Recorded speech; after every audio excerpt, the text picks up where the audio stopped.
بسم اللہ الرحمن الرحیم۔ مسفرہ وائس میں خوش آمدید۔ ہم یہاں پر آپ کے ساتھ منفرد واقعات اور خوبصورت کہانیاں شیئر کرتے رہیں گے، تو جلدی سے ہمارے چینل کو سبسکرائب کر لیں اور ہماری ویڈیو کو لائک کر لیں۔ تو چلے چلتے ہیں ہم اپنے آج کے واقعے کی طرف۔ اس کا نام ڈاکٹر احمد تھا۔ وہ اپنے ملک کا معروف طبیب تھا۔ لوگ اس سے چیک اپ کروانے اور مشورہ کرنے کے لیے کافی دیر تک انتظار کرتے۔ اس کی شہرت بڑھتی چلی گئی۔ اس کے ملک کے ایک بڑے شہر میں ایک انٹرنیشنل میڈیکل کانفرنس ہونے جا رہی تھی، جس میں اسے بھی دعوت دی گئی۔ ڈاکٹر احمد کی خدمات کے پیش نظر فیصلہ ہوا کہ وہ اس کانفرنس میں مقالہ پڑھے گا اور اسے اعزازی شیلڈ اور سرٹیفکیٹ بھی دیا جائے گا۔ ڈاکٹر احمد اپنے گھر سے ایئرپورٹ کی طرف روانہ ہوا۔ آج وہ بہت خوش تھا اور پرسکون تھا۔ آج شام اسے خصوصی تکریم اور عزت سے نوازا جائے گا، یہ سوچ کر وہ اور زیادہ آسودہ ہو گیا۔ ایئرپورٹ پر معمول کی چیکنگ کے فوراً بعد ہی وہ ہوائی جہاز میں سوار ہو گیا اور اس کی فلائٹ شیڈول کے مطابق پرواز کر گئی۔ کوئی آدھے پونے گھنٹے کے بعد ایئر ہوسٹس کی آواز سنائی دی۔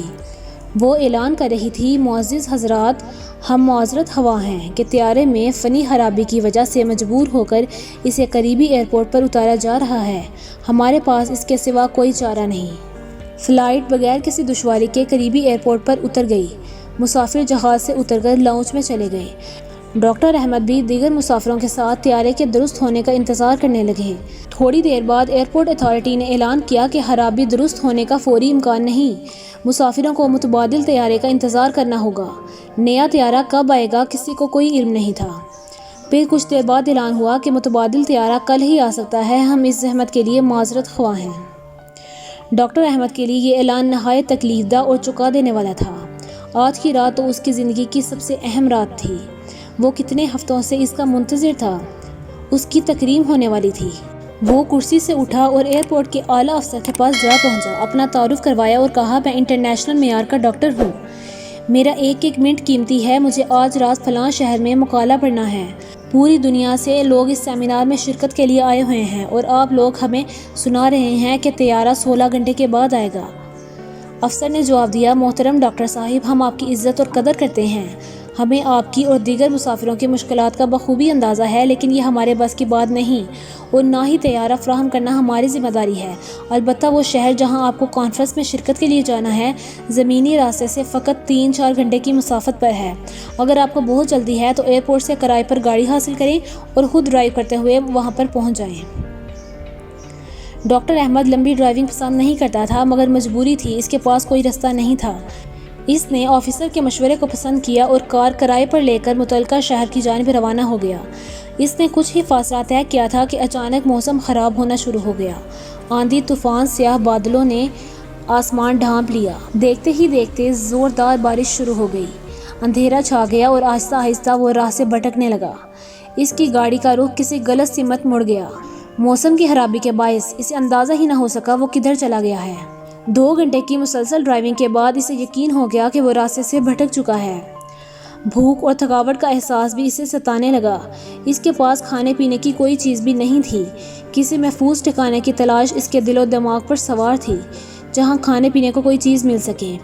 وقت تیزی سے گزرتا چلا گیا اور رات کا اندھیرا پھیلنا شروع ہو گیا۔ وہ ایک چھوٹے سے گاؤں کے پاس سے گزرا اور غیر شعوری طور پر ایک گاڑی ایک معمولی سے گھر کے سامنے روک دی۔ اس کا ہاتھ گھر کے دروازے پر تھا اور اسے کھٹکھٹا رہا تھا۔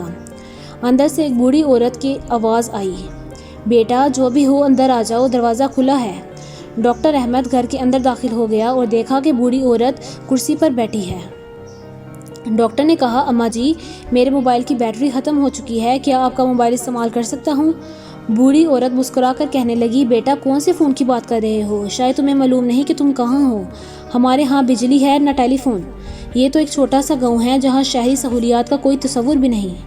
میرے بیٹے، وہ سامنے میز پر چائے اور کھانا رکھا ہے، لگتا ہے کہ تم بھوکے اور پیاسے ہو، راستہ بھٹک گئے ہو، تم پہلے کھانا کھا لو پھر بات کرتے ہیں۔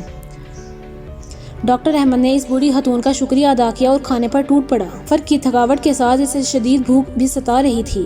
اچانک بوڑھی عورت کی کرسی کے ساتھ والی چارپائی پر حرکت ہوئی اور ایک معصوم نے رونا شروع کر دیا۔ بوڑھی نے اس بچے کو سلایا اور اسے دعائیں دینا شروع کر دی۔ وہ اس بچے کی صحت اور سلامتی کے لیے لمبی لمبی عاجزانہ دعائیں دے رہی تھی۔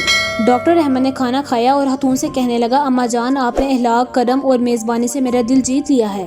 آپ لمبی لمبی دعائیں مانگ رہی ہیں، مجھے امید ہے کہ اللہ تعالیٰ آپ کی دعائیں ضرور قبول کرے گا۔ بڑھیا بولی، میرے اللہ نے ہمیشہ میری دعائیں سنی اور قبول کی، بس ایک دعا باقی ہے۔ تم مسافر ہو، تم دعا کرو، وہ بھی قبول ہو جائے گی۔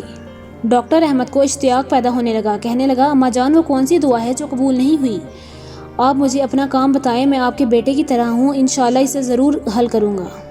وہ خاتون کہنے لگی، میرے عزیز بیٹے، وہ دعا اور خواہش میرے اپنے لیے نہیں ہیں، بلکہ اس یتیم بچے کے لیے ہے جو میرا پوتا ہے۔ اس کے ماں باپ فوت ہو چکے ہیں اور اسے ہڈیوں کی بیماری ہے، جس کی وجہ سے یہ چلنے پھرنے سے معذور ہے۔ میں نے اس کے بہت علاج کروائے ہیں، بڑے سے بڑے ڈاکٹروں کے پاس لے کر گئی ہوں، مگر تمام ڈاکٹر اس کے علاج سے عاجز ہیں۔ لوگوں نے مشورہ دیا کہ اس ملک میں احمد نام کا ایک ڈاکٹر ہے جو اس مرض کے علاج کا ماہر ہے، اس کی شہرت دور دور تک ہے۔ وہ بڑا مانا ہوا سرجن ہے جو اس کا آپریشن کر سکتا ہے، مگر وہ تو یہاں سے بہت دور رہتا ہے، اس تک پہنچنا ممکن نہیں۔ تم میری حالت دیکھ رہے ہو بیٹا، میں عمر سے رسیدہ ہوں۔ تم میری حالت دیکھ رہے ہو بیٹا، میں بہت بوڑھی ہو چکی ہوں، کسی وقت بھی بلاوا آ سکتا ہے۔ مجھے یہ فکر کھائی جا رہی ہے کہ میرے بعد اس بچے کی نگہداشت کون کرے گا، اس لیے میں ہر وقت اللہ سے دعا کرتی ہوں کہ وہ کوئی سبب پیدا کر دے، میں اس بچے کو ڈاکٹر احمد کے پاس لے کر علاج کروا سکوں۔ ہو سکتا ہے کہ اس یتیم بچے کو ڈاکٹر احمد کے ہاتھوں شفا مل جائے۔ ڈاکٹر احمد اپنے جذبات پر قابو نہ رکھ سکا اور اس کی آنکھیں بھیگ چکی تھی۔ اس نے لرزتی ہوئی آواز میں کہا، اماں جان، میرا طیارہ خراب ہو گیا، پھر خوب طوفان آیا، آندھی اور بارش آئی، اللہ تعالیٰ نے مجھے گھیر گھار کر کے آپ کے گھر بھجوا دیا۔ آپ کی آخری دعا بھی قبول ہو چکی ہے۔ اللہ رب العزت نے ایسے اسباب پیدا کر دیے ہیں کہ ڈاکٹر احمد خود چل کر آپ کے گھر آ گیا ہے۔ اب آپ کے پوتے کا اللہ نے چاہا تو پوری محنت اور توجہ سے علاج کروں گا۔